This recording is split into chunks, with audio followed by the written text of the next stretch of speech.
Gold Antitrust Action Committee was formed in January of 1999 by a fellow named Chris Powell and myself to expose the manipulation of gold, the gold price, and silver too. GATA does a lot of things mainstream to accomplish what we set out to do. And you know, people sometimes have looked at us over the years as they call us tinfoil hat people and conspiracy nuts. And it's grating in a way because, if anything, we've been as establishment as anybody.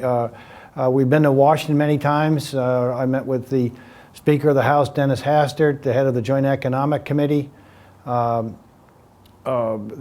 Spencer Backus, who's now got an important role in the Financial Committee of the United States. I went to see President Bush's best friend, Tom Craddock, at the State House in Washington. Got an email about what we had to say to the President Bush's private fax. Lawrence Lindsay, his economic advisor, got back to us. We've contacted countless numbers of politicians, written letters, been there. We have held 3 major conferences in South Africa, one in the Yukon, one in Washington. We have another coming one up in August at the Savoy Hotel. So if you put this all together, and we've attacked the Fed in the sense of just not attack them, but asked them to be more transparent, which they refuse to be in gold. So we've gone through that legal process. GATA has actually been very mainstream in how we've approached things. But the problem is right now, the shorts have hit the wall in keeping the price of silver down. They're still very heavily on the short side on the paper market, on futures contracts and other vehicles, but they don't have the physical silver anymore. You know, you hear reports of shortages all over the world. Eric Sprott of Sprott Asset Management is probably as visible and most highly regarded person in the industry today, in the institutional world. Been trying to pick up large amounts of silver from time to time and can't get it, or can't get delivered on time, and you hear this from everywhere. So again, God has been pounding the table, and whether it was lucky or not, the price of silver started to go after our appearance at the CFTC hearing. What we had to say and exposed at that hearing went viral on the internet. The big smart money knows what we know. And again, we've been talking about this price rise the last 6 months especially, and we talked about $50 silver, and we're just about there. And very few other people have been predicted this or explained why it would occur. We said not only would it happen, we said why. And so it's a pretty exciting time for the GATA camp and for those of us who believed in what we had to say.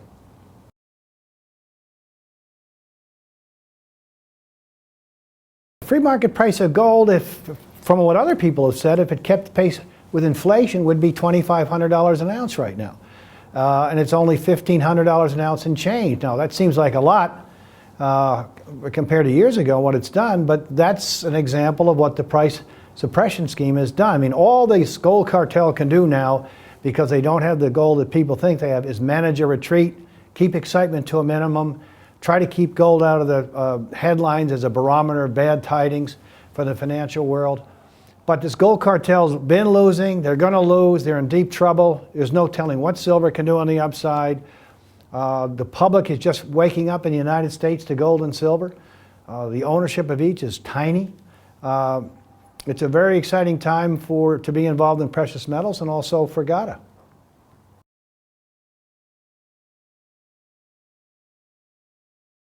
Well, it's interesting. As far as gold and silver being actually money these days, you know, in Utah they've already passed something to have gold as money, and I can't get into too many details, but my friend Hugo Salinas Price, an esteemed man from Mexico, one of the richest men in Mexico, and a longtime GATA supporter and speaker at Gold Rush 21, and will be speaking at our conference in August in London, has been trying to make silver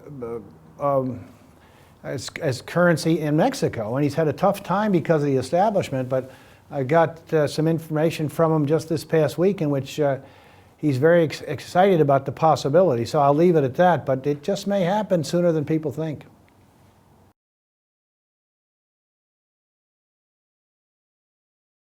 Well, no, I get a kick out of this. All of a sudden, people are surprised by the inflationary numbers coming out. They're talking about inflation and about the printing of money. Well, I mean, the people like James Turk and the GATA came, for crying out loud, it's been so obvious. We've been saying this, what was coming for the last year or two. I mean, and now all of a sudden people are like surprised like it came out of nowhere. I don't think anything's been more obvious of all time. The United States is broke, in particular. We're doing nothing about our fiscal deficit problems. A lot of talk, no action. Americans are living way beyond their means, unfortunately, because of what has been created. No one wants to deal with what's really going on. I mean, the Fed's keeping interest rates at artificially low prices. And we talk about manipulation, 0 interest rates, and our Treasury rates kept, like the 10-year note, are 3.5% or less. And it just, you know, they're just pumping the money out, and markets aren't allowed to act naturally. So you're going to see this reflected in money going into goods, and especially gold and silver, to protect against a potentially crashing dollar and very inflationary environment.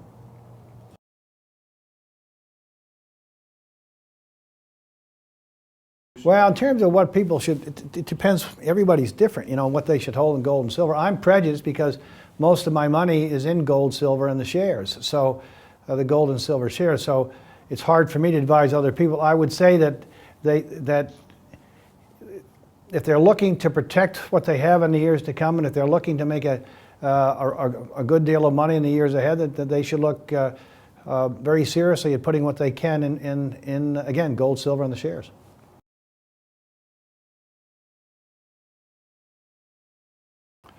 Well, in terms of timing, when to get into gold, silver, and the shares, it's difficult. And you're right. There's been these big moves, and it's just a question of. I suppose if people are looking at timing, then get in some now and hope you're wrong or early, and wait for a big dip to add to the position, because they have moved quite a bit. And if you're wrong, I mean, or you're right and the market keeps going, then you've got some money in the game. I'll say this: when it comes to the gold and silver shares, and we don't have to really get into why so much, are so undervalued compared to gold and silver. I've never seen such a dichotomy in all my life. And I think that this is a time for people to be, you know, buying gold and silver shares. And boy, if you got any dips, just load the boat, because they are going to explode in the years to come as the public starts to go into gold and silver.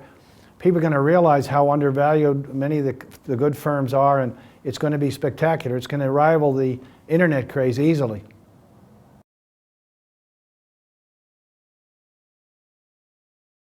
Well, my background, I went to Cornell hotel school, couldn't cook or I know how to make a good drink, I guess. So I ended up eventually in the commodity markets. I played pro football for a year with the Patriots. That was a lot of fun. Got involved in the commodity markets, different firms, Shearson, Drexel.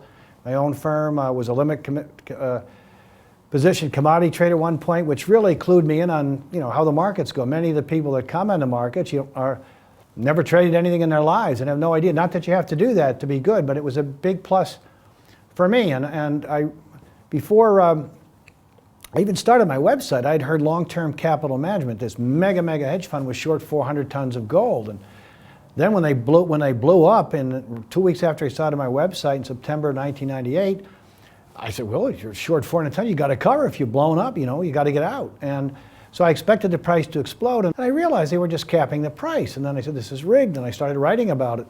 Wrote a piece called, Skandal Gold. And my colleague Chris Powell was an early subscriber to my website. Said, he got sick and tired of me complaining about it. He had antitrust experience. He said, Bill, if you're right, this is a violation of U.S. antitrust laws. If you put up $500, I'll put up $500, and we'll do something about it. So we formed GATA in January of 1999. Somehow I got on CNBC for the first and last time 2 weeks later, of which James Turk was one of the few people that did see me. That's how he found out about GATA and got in touch, and the rest is history.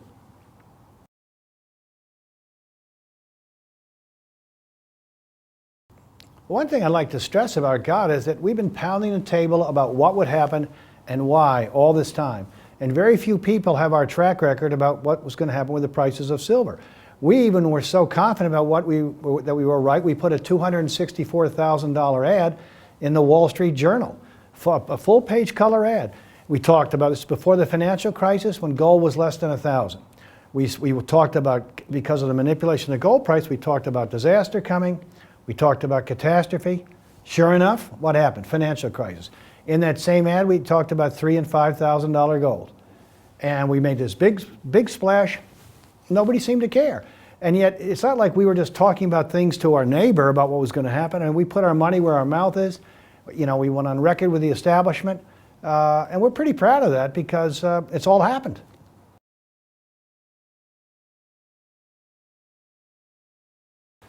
Well, I just got information regarding platinum that some of the big guns that are short the other metals are accumulating, expecting the market to explode. And I don't have all the details, and it's just information that's come my way. But, you know, they're probably going to go much, much higher because gold and silver, I don't follow their fundamentals.